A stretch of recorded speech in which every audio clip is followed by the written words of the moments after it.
Well, I ask you to turn to the book of John, chapter 12 this morning. And last Sunday was just a different kind of Sunday. It was a unique time for us to look into the psalm, both in song and message, and to worship. And we want to worship here today. And we'll sort of continue that thought of worship. And we have a unique story. Now, all four of the Gospels record a story of Jesus in someone's home, and that someone comes to anoint the feet of Jesus. And Matthew and Mark and John record the event that we will look at this morning. It's closer to the crucifixion time. Matthew, Mark, and John. Luke records earlier time in a different town in the home of a Pharisee. So we know that this happened twice. These are two events. This one that John records, though, is so intimate, and it is one of the most beautiful passages in the Bible. John chapter 12 and chapter 11 has been about the resurrection of Lazarus. We've looked at that story. So as we begin chapter 12, that still lingers in their mind. Jesus, therefore, 6 days before the Passover, came to Bethany where Lazarus was, whom Jesus had raised from the dead. So they made him a supper there, and Martha was serving. Now, if you don't know the whole story and not read the whole story in the New Testament, you miss out what that means. Martha was serving. Earlier, Jesus and the disciples were in their home. They were good friends. We know several times whenever he's in Bethany, he's welcome into their home. And Martha is in the kitchen, and she's, Martha, if you went to her house, her house would probably be featured in Southern Living or maybe Southern Israel Living. And the spread she would put out on the table. And Martha was so busy in the kitchen, and Mary was at the feet of Jesus. And in that occasion, Martha comes out and says, Jesus, don't you care? Because Mary isn't helping me in the kitchen. And Jesus said, Martha, Martha. Now, I knew when my mama said, Dale, Dale, I knew something was fixing to be said. When she said my whole name, it was even worse. But Martha, Martha, you're worried about so many things. Mary's chosen the better thing. I'll not take it away from you. And he said, Martha, you need to just be worried about one thing. Either fix a casserole and come on in, or we could do with a sandwich and come on in. But Martha learned something that day. She learned that Mary's worship of Jesus and that her gift to Jesus, you don't hear Martha fuss this time. Martha's gift is a gift of service. I thank God for the Marthas that we have in our churches. And many of you, that you are the one that whenever something needs to be done, that you just fall in and you just get it done. And that is a gift that God has given, but that is your gift back to our Lord. So Martha was serving. That's not just a simple statement. That says a lot. Let's continue on. But Lazarus was one of those reclining at the table with him, with Jesus. Mary then took their sister, a pound of very costly perfume of pure nard, and anointed the feet of Jesus and wiped his feet with her hair. And the house was filled with the fragrance of the perfume. But Judas Iscariot, one of his disciples, whom was intended to betray him, said, why was this perfume not sold for 300 denarii and given to the poor? And he said this, not because he was concerned about the poor, but because he was a thief, and he had the money box he used to pilfer what he had put into it. Therefore Jesus said, let her alone, so that she may keep it for the day of my burial. For you will always have the poor with you, but you do not always have me. In no way was Jesus saying that we shouldn't help people or that he was making light of helping poor people. He's just making that contrast that the time was at hand. The large crowd of the Jews then learned that that he was there at Lazarus' house. And they came not for Jesus' sake only, but that they might also see Lazarus, whom he raised from the dead.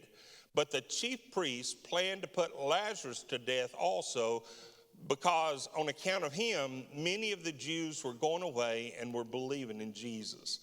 Now, as you take what the scholars tell us about it is they want to contrast the two events. This is just a beautiful story that is told here. you kind of have to get into the mindset of the culture and of the time. Whenever you were a guest in someone's home and they had a banquet at your that you were the head guest and your honor, and how they it wasn't like we do.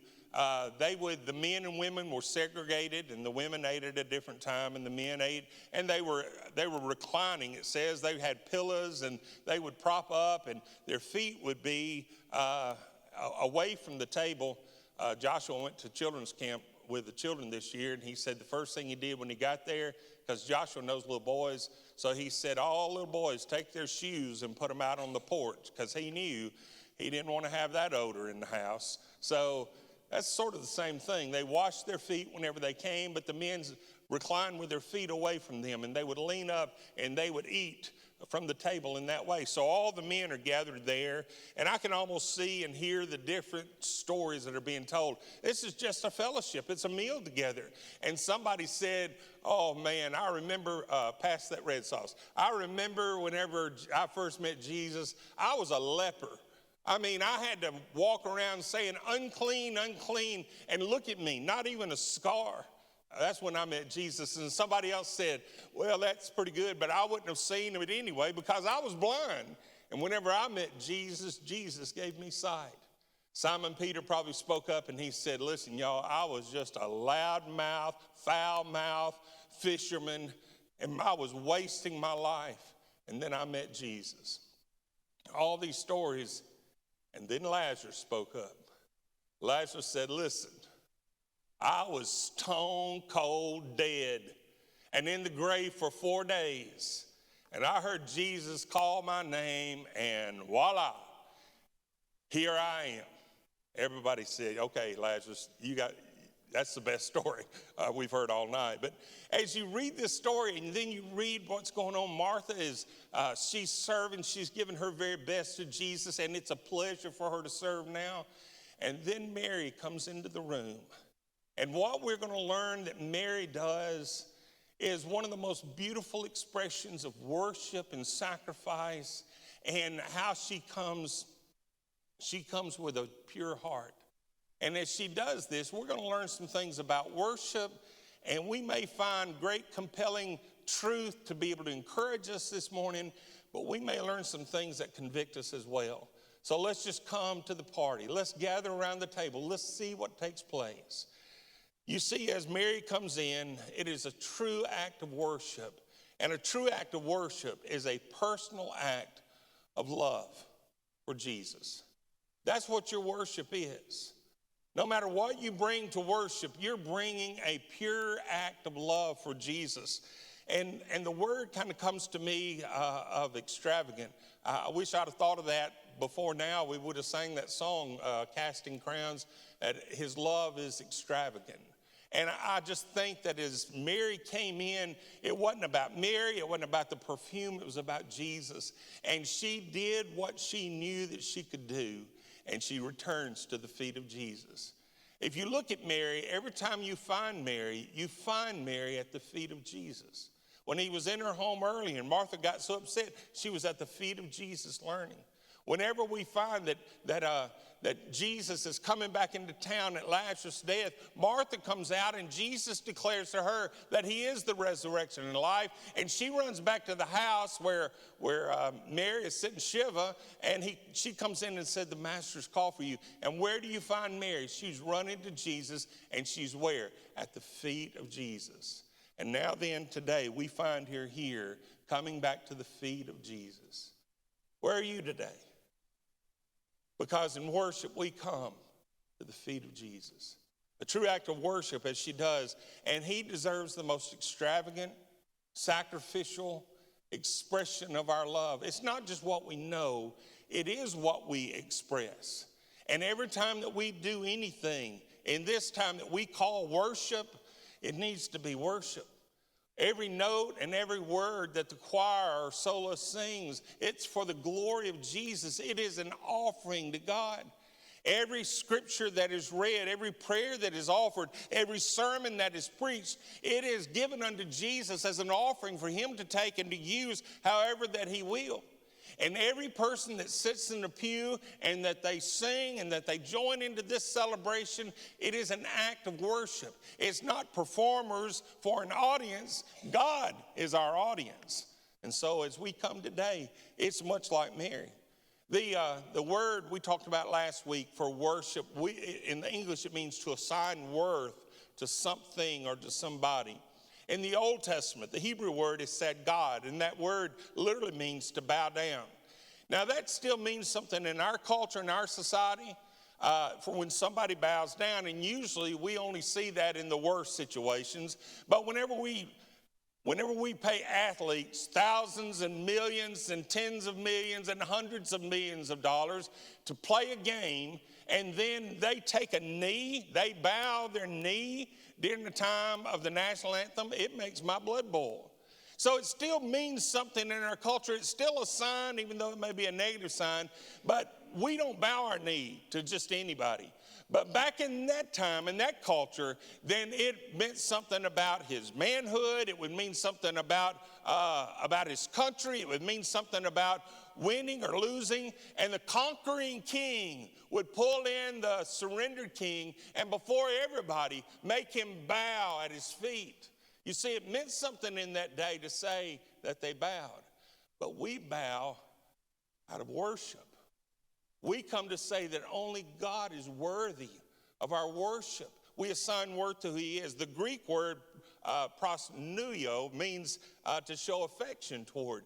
And if you put those two together, you think about bowing down, giving the ultimate humility before God out of our affection for him. Then that is what worship ought to be. It ought to be a time that we're honest about who we are, honest about what we've done, but honest about who God is and what he's done. And that is wrapped up in what Mary's doing. We find Martha serving. We find these men watching what takes place.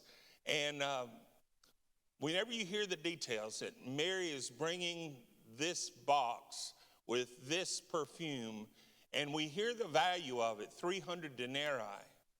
Most scholars believe that this was probably her dowry. That doesn't mean a whole lot in our culture, but probably if that was her dowry, then the worth of that was of great worth. And she probably knew of that as a child. And since her childhood, it probably represented to her all of her hopes and dreams in that culture was her dowry. And as she looked ahead with all the dreams that a little girl could dream, that they were tied up with that dowry. And as she comes into the room and she offers that, then she is saying, this is the most important hope and dream that I have for all of my future. And she anoints the feet of Jesus with it. In our day and time, if you want to think about it this way, 300 denarii, the low end of the median income for Clay County is right around $33,000 a year. 300 denarii would have been the daily wages because they didn't work on the Sabbath and didn't get paid for the festival days. So it's a year's salary. And what it would compare, actually, if our lowest point of our median income is about $33,000, and the cost of this would translate into about $39,000. So I don't care how you put it, no matter what numerical value you put on it. If you put it in that sense, then this is something. This is a sacrifice. But it also sacrifices that she's laying herself at the feet of Jesus. I think that for us, if it's going to be an extravagant love like that, an act of sacrifice, an act of service, it's got to be more than we just feel. It will be something that we just can't help but express. Was there any doubt that Mary loved Jesus? No. I mean, you keep finding Mary at the feet of Jesus. She hangs on every word of Jesus. But now she comes out. And I'm afraid that too often that we come to service of Jesus, and I am far too guilty of calculating in my mind, what's this going to cost? What's going to be the cost of this? And sometimes I just even come to ask that question. If this is something that we do in our service to Jesus, is this going to affect my daily lifestyle? And sometimes we sit in a worship service and God draws us and we say, whoa, God, how much is this going to cost? Instead of asking God, receive this as an investment of my love and expression to you. It's got to be something that is expressed. How do you value your service to Jesus? Is it out of obligation? Is it out of a have to? Or is it out of service, not just to a church and not just to a cause, but to Jesus? Whenever the nominating committee or the committee on committees come and they ask you to serve, do you say, okay, well, if I have to? Or is it actually, Lord, how can I serve you? And seeing it as an answer to prayer. Whenever we are asked to participate in a ministry together, in just a little bit, we're going to have somebody come up and share about an opportunity. In a couple weeks, we're going to join together with a team, and we're going to go to the Dream Center out at the Mission, and that we're going to build beds. They won't ask you to do anything that you can't do. And so we've asked them to speak for just a moment at the close of the service. My real purpose in doing that was just to see if I could get Brad Cox to sit a little bit closer to the front. I've accomplished my purpose today. But they're going to be coming. Our attitude needs to be about whatever the opportunity may be. As God, you pray, as God lays it on your heart, then do that. And do it with your heart. Give your heart into it.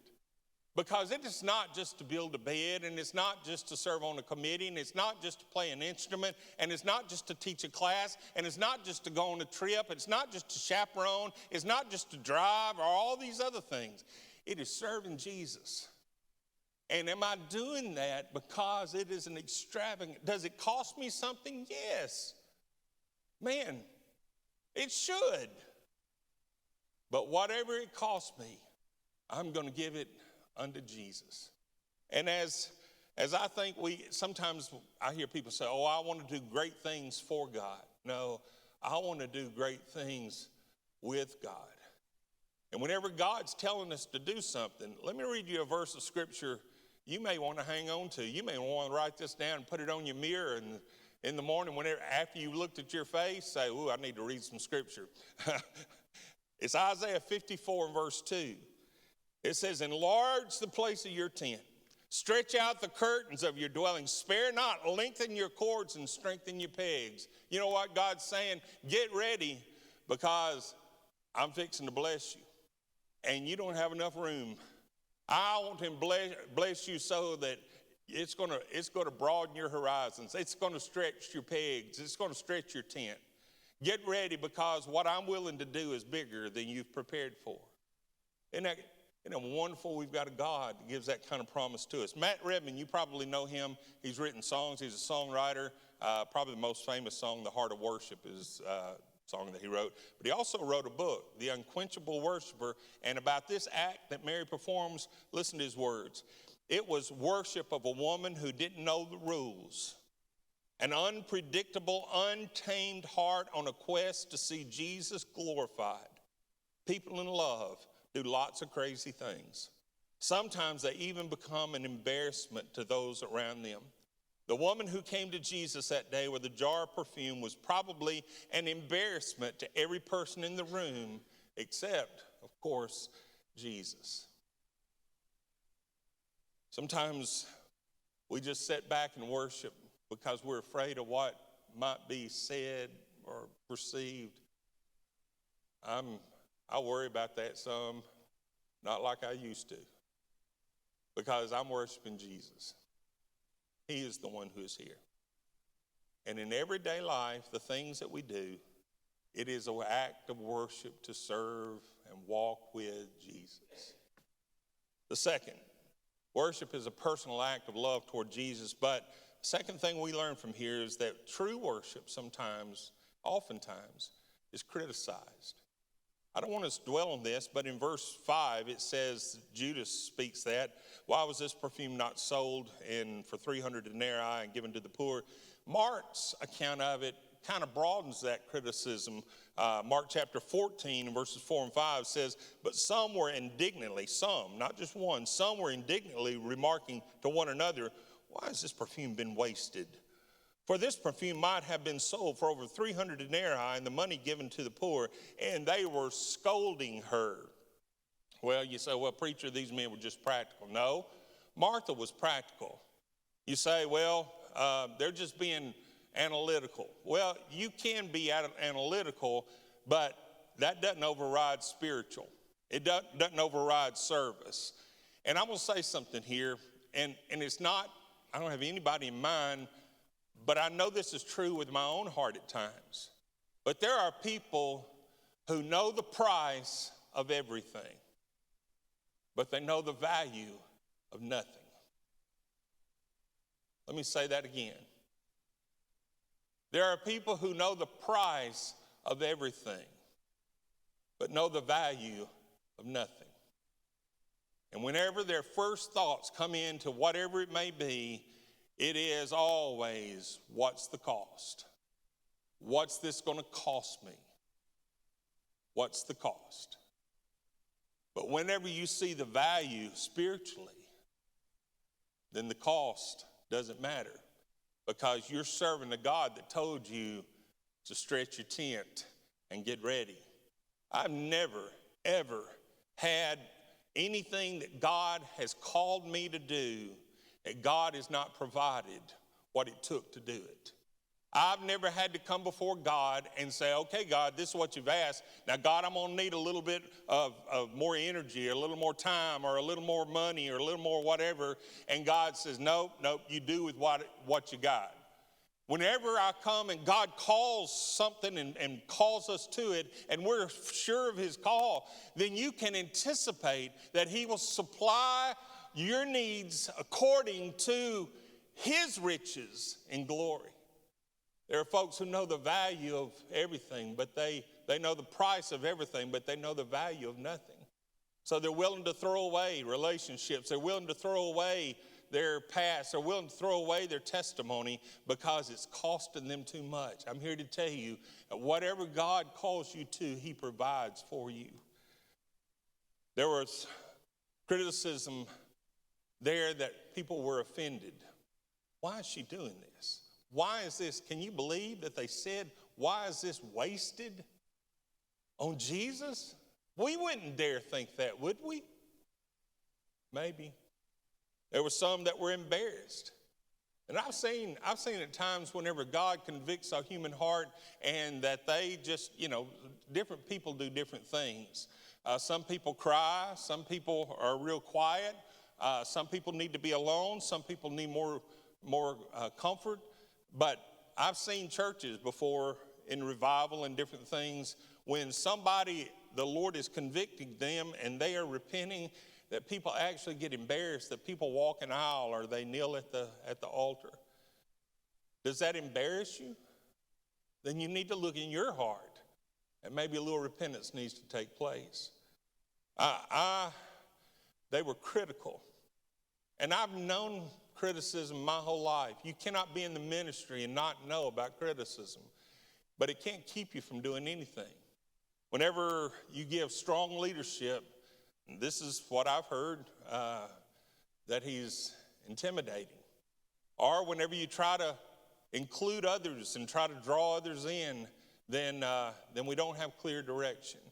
Or whenever you try to define who we are by what we believe, then people say, oh, that's too much. Or whenever you talk about goals and people always bring up the memories of the past, never dealing with now. And we're all guilty of that. And I used to get very disturbed in criticism. Human part of me still doesn't like it. I still don't deal with it well. But my spirit's more critical of me than anybody else in this room.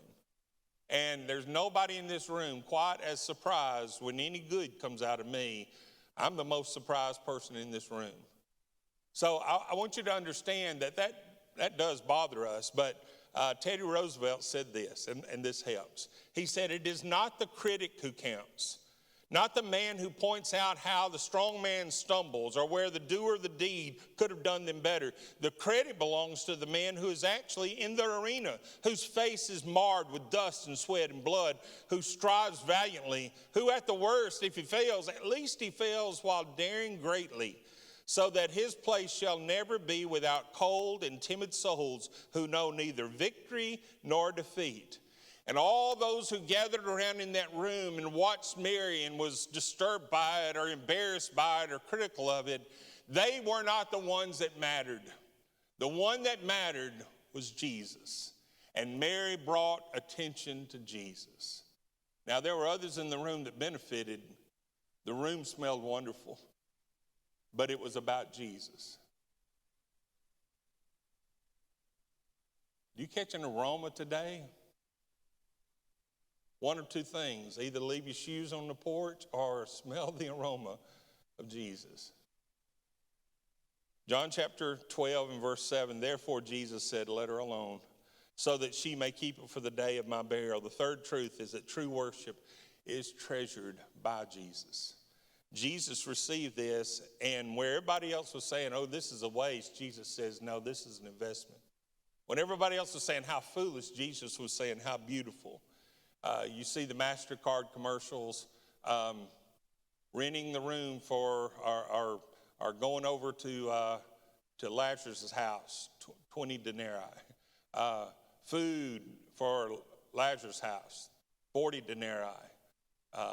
Expensive perfume to anoint the feet of Jesus, 300 denarii. Worship, priceless. And what we're here today to experience is priceless. And Jesus receives that. He understands that. Over in Romans chapter 14, verse 12, it says that all of us are going to give an account of what we're doing here this morning. So then each one of us will give an account of himself to God. What questions are going to be asked whenever you stand before God? And you will stand before God. I've got a little cartoon. I've told you about it before. It's in I've got several cartoons. But it's a long line, and you can see that it's going up to the pearly gates. And then there's this little man that's running out, and he's yelling, and he says, he's not counting Wednesday nights. That won't be the question. It won't be, are you a Baptist? Are you a Methodist? I made this statement at Gulfport, and I almost got in trouble because there was a strong influence from the Catholic Church, and a lot of those folks had been saved, and they were coming to Grace Memorial, but I said, there are not going to be any Catholics in heaven. And then they cut me off. They didn't hear the next statement. I said, there's not going to be any Baptists in heaven either. We're not going to go through saying, I'm Baptist, you're Methodist, or whatever. We're only going to be the children of God, the redeemed, the saved. And so as we go into the experience of worship, the question that's going to be asked is, what have you done with Jesus? And that's the question this morning. What have you done with Jesus? Do you criticize? Do you smell it and get so close and yet you don't benefit from it? Or are you part of that? Are you a Mary that comes in that you want to experience giving sacrificially, giving of your heart to Jesus? The second question is going to be asked, what did you do with your life? Not just your money, but your talents, your ability, your time, your energy, your thoughts, your family. What have you done with your life? And I think the third question is, we all come down to that point that we ask that question, then how have you served Jesus with your life? Has it been a fragrance unto God? 2 Corinthians chapter 2 and verse 15 says, for we are a fragrance of Christ to God among those who are being saved and among those who are perishing. I get tickled sometimes because men and women are very different, and men will come in and say, comment about, did you see that game? What about that play? Women do that too. But women do something that I've never seen men do. I've never seen a group of men stand around in a circle and compare their toenail polish. I've just never seen that. I've never seen men compare their shoes or anything like that. But sometimes women will come in and they will say, what's that fragrance you're wearing? I've never heard a man say, hey, Bubba, what's that fragrance you're wearing? Because it's either Old Spice or Aqua Velva or BO, one of those. We don't keep up with that. But I wonder if the world comes in and says to First Baptist Church, what's that fragrance you're wearing? Oh, yeah, that's worship of Jesus. That's what they ought to smell. What is your sense this morning about your own life? What are you doing with your life? Are you pouring it at the feet of Jesus?